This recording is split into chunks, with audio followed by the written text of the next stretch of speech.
Welcome. Thank you for joining us with Pastor and the Professor. And we are glad to have you with us. Thank you. If you've been with us over time, we really thank you. But if you're new with us, thank you so much for joining us as we do the Sermon on the Mount. Yeah, and you can jump in really any time on the Sermon on the Mount. We already completed early chapter 5, the Beatitudes, blessed. Right. And now we're jumping into, because we are blessed, we get to be two things. Right. We are salt, we are light, and it's not blessed are you, but that still kind of carries over. It does. I think that's an echo that's playing in our mind. Yeah. And now that you are blessed, you're automatically salt and light. And what do you then do? There you are. Right. Yeah. These are great images. I think we all can feel it and such. Universal. Isn't it wonderful that he gives us these pictures? They last. Yeah.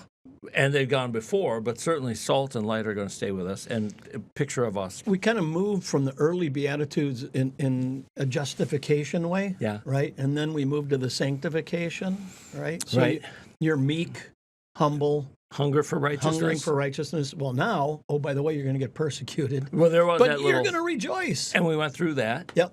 And now I think we've kind of caught our breath. I almost wonder that when Jesus finished that, for so they persecuted the prophets who were before you. Yeah. Pause. Let us sink in on that. I think they had the offering during that. Okay.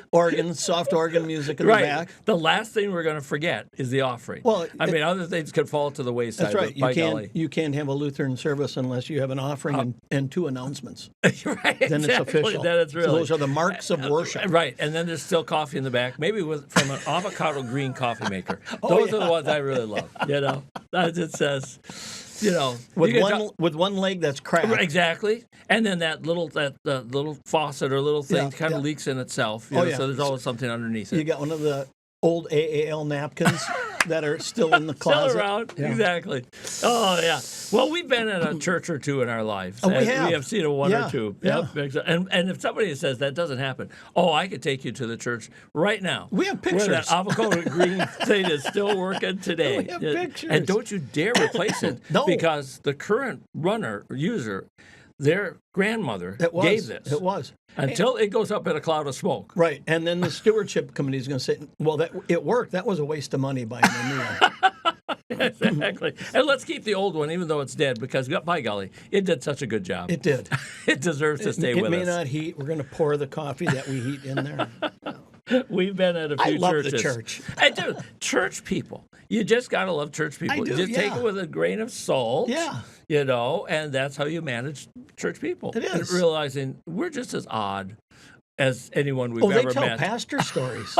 I know they do. Yeah. At Concordia, I know that there's a kind of a skit night where they imitate professors. Oh, nice. And they tell me that I've been imitated every year for years and years, and I have a coffee cup, and I say things, and signature phrases, and they get it in like 2 seconds. I like that look. I like your face. They all know who it is. Tell me about the contextual river. I'm done. But that's all right. I take it as a compliment. It is. We'll go with that. Yeah. Yeah, at least we're not anonymous. Exactly. Right. Okay. As obnoxious as I am, people remember me. Exactly. All right, so we are salt. Yep. That's a wonderful thing. Yep. All right. So we've moved from being blessed are you to now you are salt of the earth. Yep. And that still, I think, has a nice tie to blessed. We had some of these, blessed are those who will inherit the earth. And a sense of being filled, we're seeking, we're filling. So now let's go to a very earthy grasp of our nature. We're salt. And why don't we stop right there and tell me, why did he lead off with this image to describe us in our Christian life? Yeah. We're the salt of the earth. Probably a couple of reasons. I always like the idea that salt is a seasoning. Okay. And if I'm blessed, I need to be a seasoning for the people around me. Oh, that's a nice thought. I didn't picture it in that way. If I live out these blesseds, naturally I become a seasoning to a pretty bland world. Yes. Yeah. But salt's also used for other kinds of things. Preserving. Right? Preserving foods. Right. Yeah. Right. So there's the preservation, there's the seasoning. Right. Yeah.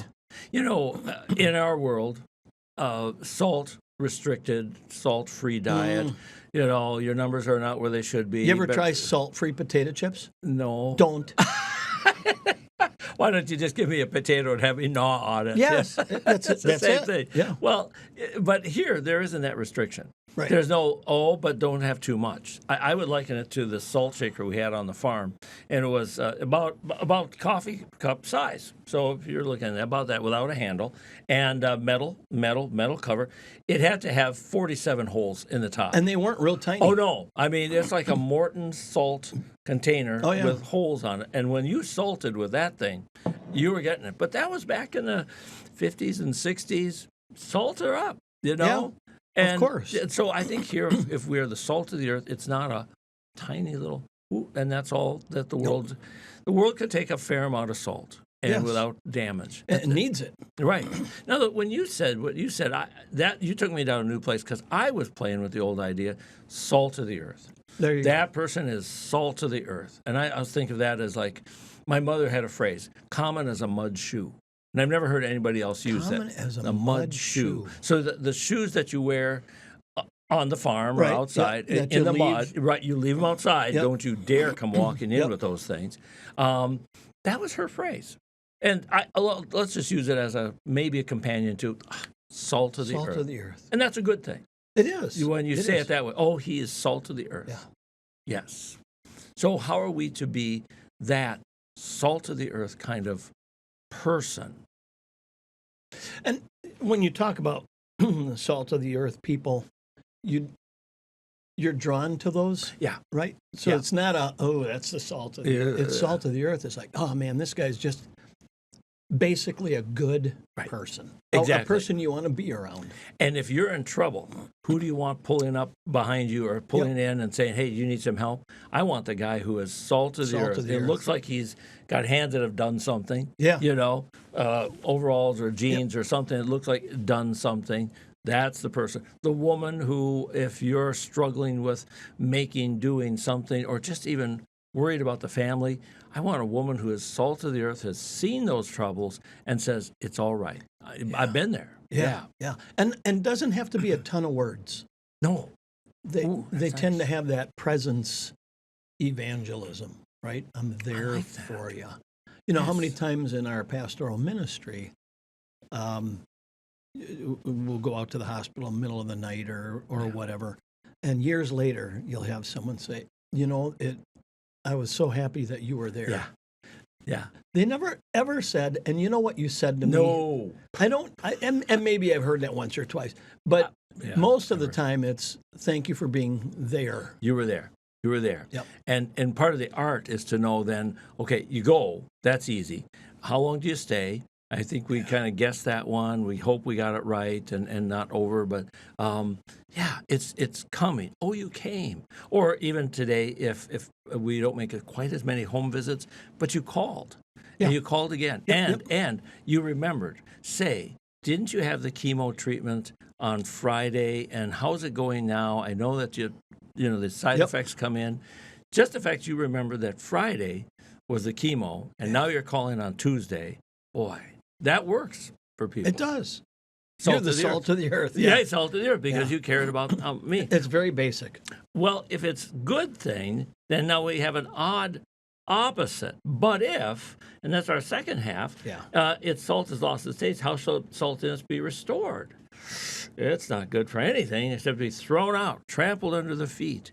Isn't it interesting that we have this brief positive phrase, you're the salt of the earth, and then a very strong warning. Exactly. Yeah. It's a great warning for us as Christians. Yeah. And so many times we see Christians, it's kind of like, I was baptized, I was confirmed. Done. Waiting for the end. Yeah. It'll come. It'll take me. Yep. And I want to make sure my name's on the church Rolodex or computer because when the time comes, I want a Christian burial. Oh, that's true. Yeah. Right. Although at that point they shouldn't really care because they shouldn't. Well, hopefully I'm in heaven. And, but they want You're that right. Christian. Right. That's true. Burial. We want that. Yep. But it's easy to think that this salt is absolutely unchangeable. Nothing will ever alter or challenge it, or we could lose our faith. But it could happen, and that certainly would be losing our saltiness. Yep. We'd have the outward appearance. Yep. Before we started, I said, I know this verse. I read once somewhere that how could salt lose its saltiness? Because someone will say, well, it is what it is. It's Right. sodium. You can't change quit being right. salt. But ancient salt was a combination of other minerals plus sodium. It wasn't pure. Morton salt would be astonished at what else was called salt. And if by the leaching of rain, the salt itself was washed out, you'd still have this refuse. It's sort of like a tiny gravel pile, of other minerals. Has the salt, that is, when the sodium was present, lost its saltiness, having the sodium wash away? Now what do you got? You got a pile of useless minerals, a little gravel pile. You might as well throw it. Throw in the walkway. Right, exactly. Hopefully it'll dry something up, you know. So you could lose your saltiness in the ancient world's thinking. Well, how could a Christian lose their saltiness when it's initially a gift of God?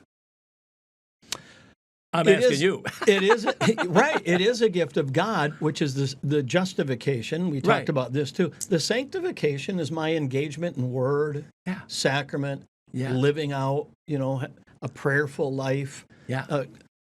Hebrews 10, some of you've kind of neglected meeting together. Let's be in worship together. So there is a the old line when it comes to things like foreign language. If you don't use it, you'll lose it. Yeah, let's not go there. I know. I was just thinking this morning about the language exams in the PhD program. Don't ask me.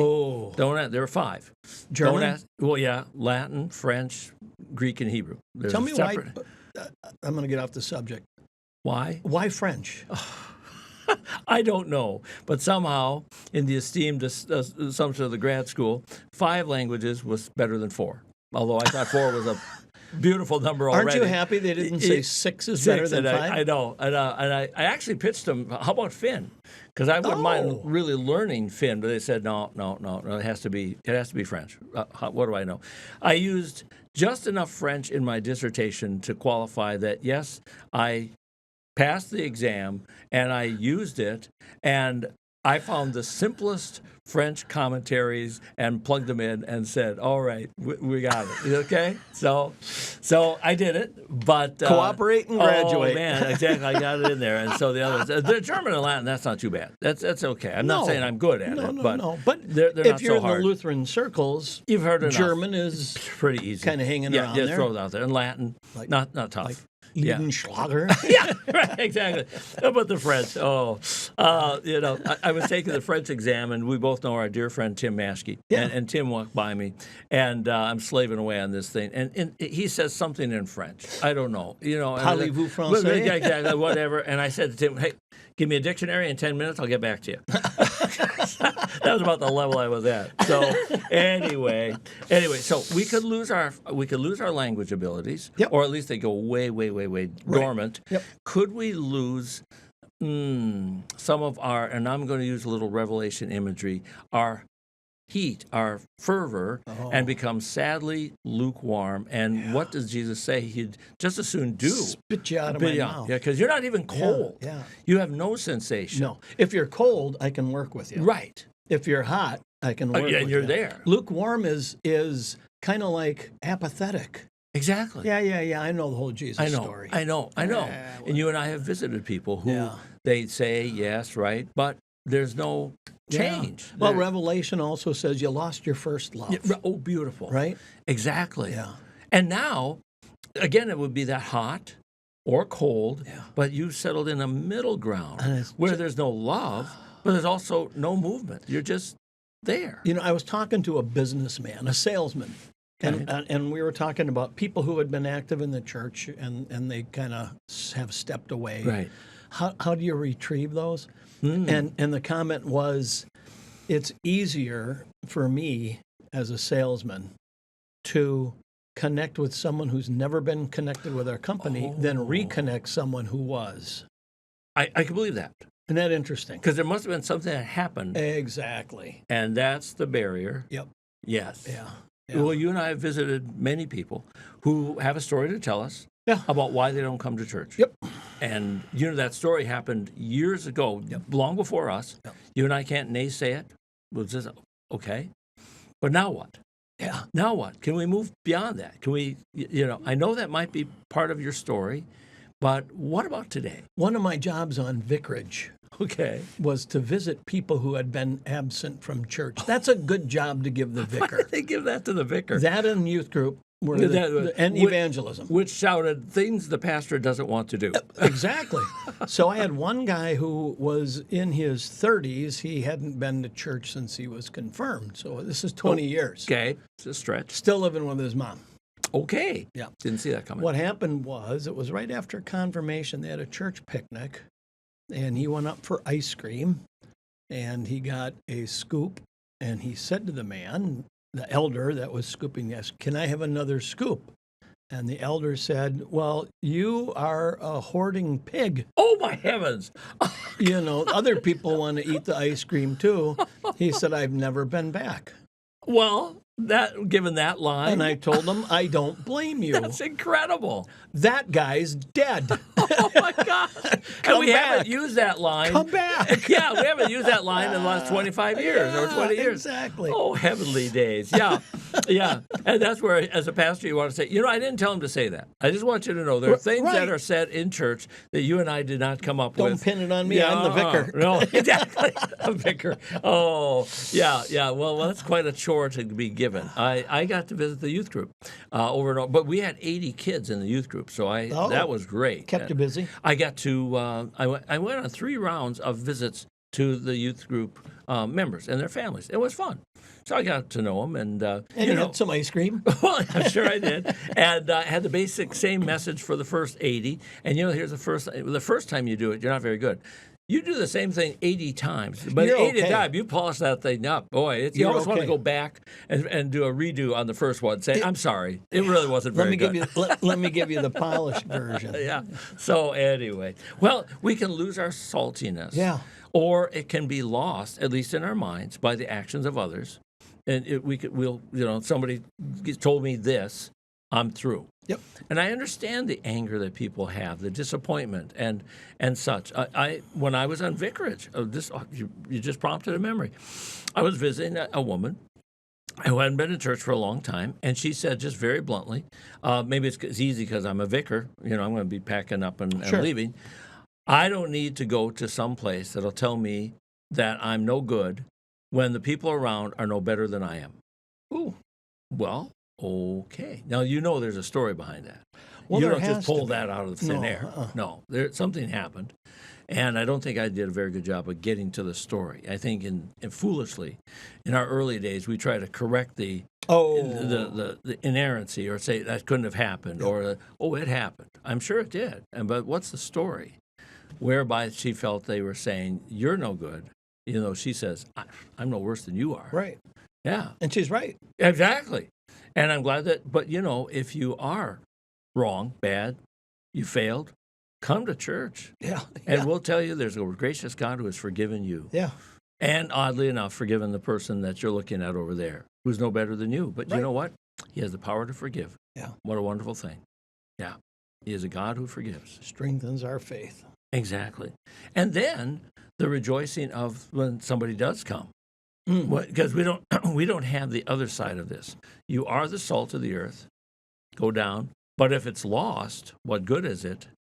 But what if in God's gracious timing and his work, the saltiness is restored and faith comes back? And you and I have seen that, where someone who was out of church, they're back. Many times. It's wonderful. Many times. To the amazement of the congregation, yeah. And you just want to say, yeah. Nice. Yeah. Nice to have you You and back. I know the story. We're not going to share the story of the narthex, but we'll Bob that's Bob. Yeah. Yeah. And you leave it right there. Yep. That's Bob. Wonderful. We were talking before we got on here, and I never knew this, that salt was placed in the baby's mouth at baptism. Yes, you said that. I never heard in that. Roman Catholic baptismal liturgy. I'd never heard that one. Never before. heard that. I'm guessing it's symbolic of you are now salt, and what comes out of your mouth. Oh, Or you now are an evangelist, if you will. never thought of that either. Yeah. I guess so. Yeah. I don't think I've got 2 baptisms coming this Sunday. I don't think I'll do that. Probably but not. Might make the moms a little worried. I think, of course, I'm not like you, and I don't know if our friends know you, that you're the fearless one. You'll take those babies and you'll hold them up and you walk with them. And no way, I do not touch the babies. Mom, you can hold the baby. My very first baptism in New York. I was Okay. an associate pastor. Okay, I baptized the baby, had Mom come on over here, right. hold the baby over. Yeah, That was great. And I was single at the time. not So, a lot of baby experience. No. Zim, no, No. no. I was the kid where my mom would say, "Don't pick up your brother." Yeah, don't. and I always was invited to the senior pastor's house for Sunday dinner. Oh, nice. Okay. And he said, "Well, that was your baptism, your first baptism." right. And I said, "Yeah." And he said, "Well, from this point forward, you'll always hold the baby." Oh, that was his expectation. And I said, "Well, I don't hold. No. That's how we do it here. That's how we do So it. you'll hold the baby." Oh, So I said, "Well, okay, we'll give her a shot." okay. Well, you're making me think. I never asked. So one of those things in Butternut, I just knew I'd be too nervous. We had a daughter already, Yeah. but I just I never asked. I'll be real honest with you. 820 baptisms, and I've always been a little. Dear Lord, help me. Exactly. Well, my thing is either I don't want to drop the baby. That would be Yeah, very right. bad. But I'm thinking this is a new, frightening experience. Not that I'm scary, but that the baby's going to start crying. Yeah. And if it's going to be crying, I'm selfish. I would just soon it was being held by Mom or a sponsor, and I can say, wasn't me. Yeah. I mean, I know the water. Anyway. Yeah. So we baptized one or two, but not as many as you. You have way more than I, but it's all good. So anyway, so salt could lose its saltiness. We could lose our faith. We could. I was thinking of this. It's in the analogy of, did you ever get a gift, a really good gift, but you put it away and never saw it again? Yeah. Somebody gave you or made something for you, and then here's the dread. They come to visit like a year later. Do they remember what they gave you for a wedding gift? Oh yes. Are they looking for the clock to be out or the Toaster. toaster? Doesn't matter. Whatever. Crystal And corn cob It's holders. nowhere to be found. It's gone. Yeah. We got That's crystal bad. corn cob holders. You really did. We- You mean the little things? No. So the corn goes right into it, and then you can roll it and Get down. they're still in the box. So it's not just the little prongs at the end. Uh-uh. And you eat it in the. Well, you pick it up, but Then you pick it up. has its own little. It's its own little. so it can crystal- swim in its little bath of, of butter, and Mhm. and I and why did we and not salt. use it? Yeah, it sounds lovely. it's wonderful. I think we used them once or twice. We'll come over and we'll bring the corn. And you break out the crystal. You know the what? things. It's a date. Or we'll have an hour. You just It come is a over. date. Never heard of that one. Right now, Diana's figuring out what day can we have them Yeah, over. exactly. And also, where do we put that thing? Because you promised that we still have it. And she might say, "Oh, honey, Goodwill 20 years ago."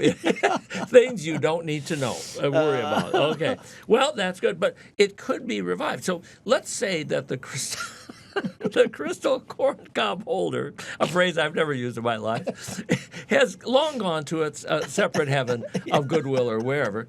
It's gone. You're not getting it back. Yeah. But isn't it amazing that the life-giving faith, though it could be lost, is also revived? That there's a searching shepherd, Yep. a searching, looking for the lost coin, Yep. a father waiting to welcome the once lost son. Aren't those great images that Yep. if it can be lost, yes, but in God, it can also be found and brought home? So we're saying that the theology of once saved, always saved, That's not us. it doesn't really No. play out in Scripture. It doesn't play out. No. And I think you gave an early illustration that all I'd have to know is that there was one time when I truly believed. Yeah.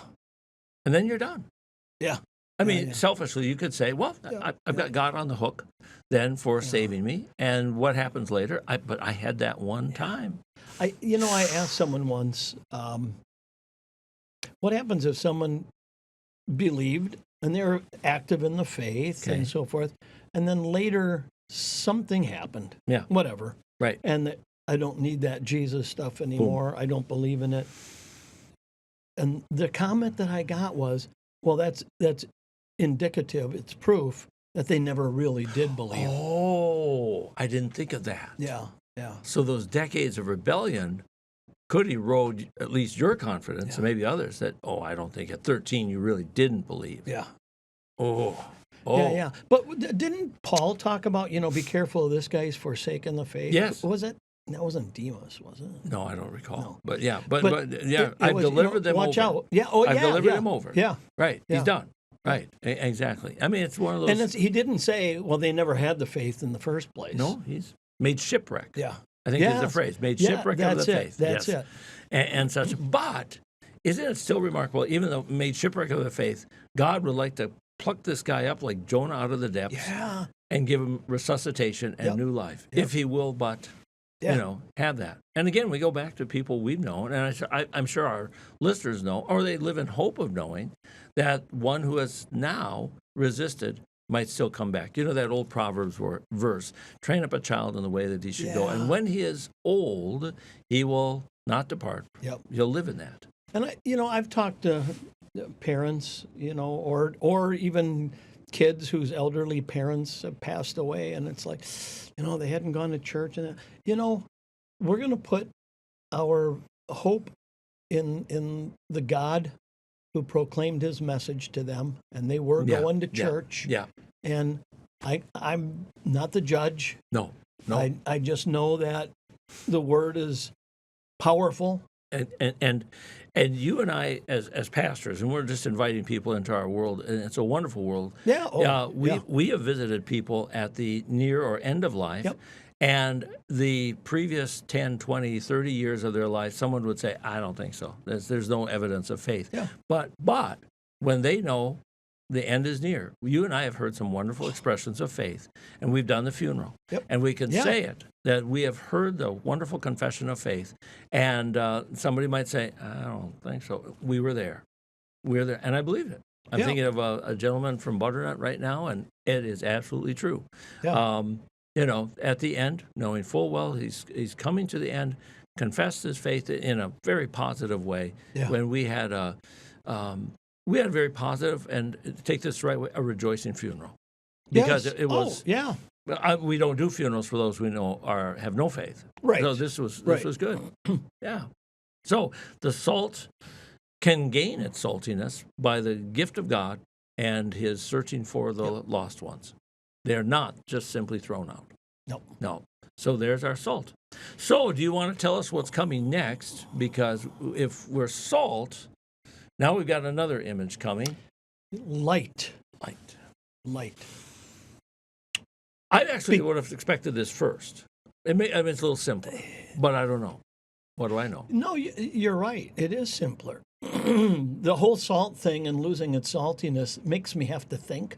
Yes, The light thing, I get that. I got it. The lights That are one's on. easy. Let's keep them on. Yeah. And take the lampshade off. Yeah. Boom. And That's just like Jesus had the two ends here. Hey, you're the salt. Careful. Salt can. Hey, you're the light, but be careful. Don't put it That's underneath nice. the bowl. Yeah. So in unlutheran manner, it's the good news followed by the law. Oh, isn't it? we Jesus, we gave you a C on this You're sermon. exactly right. Every Ham prof we ever had is going, I wouldn't go there. And I'd like to give it back to the Ham prof and say, okay, what are you going to do with it? Yeah. I had a friend who always said, I preach gospel, law, gospel. Gospel? Law, gospel. Oh, okay. Yeah, I thought that was pretty interesting. He said, That's I'm true. bringing people in with, hey, we're here because we're forgiven people. Right. Now, here's some of the stuff that we've done. Right. But again, we are here because we're forgiven people. Which I always love in that God gets the last word. Yes, yeah. Yep. That old goal melody means. Yeah. Imagery. Yep. And we can talk about that next time. But if that's not familiar to our friends, is that you give the positive. Here's our goal. The malady, here's our problem. Right. But the means is not try harder. The means is, but look what God has done when we never thought possible. And God is the triumphant ending on that one. Boom shakalaka. Yep. Works. I All don't know right. if I've ever used boom shakalaka in any theological It's context. a technical term from the French. It is. Oh, You got to look it up. Nice. In the original. well, on that note, But there we go. I think that's about all we got. adios, Oh, auf exactly, Wiedersehen. yeah. Or whatever in French it would be. I passed that qualifier a long time ago. So thank you so much for watching and listening, and we invite you back as we're going to continue on in Matthew chapter 5. If you want to look ahead to verses 14 through 16, we'll be basking in the light. Sounds great. God bless. Thanks.